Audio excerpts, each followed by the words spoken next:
HT Pro Tutorials. Software upgrade. Software for aluminum materials. Right-click on the desktop software icon and open file location. Copy and paste the upgraded software that has been provided by our company. Right-click on the new software and send it to the desktop.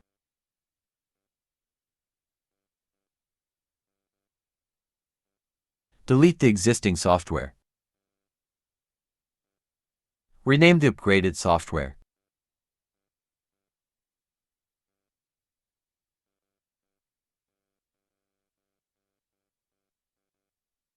Software for stainless steel materials.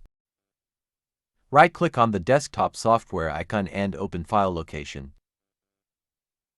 Copy and paste the upgraded software that has been provided by our company.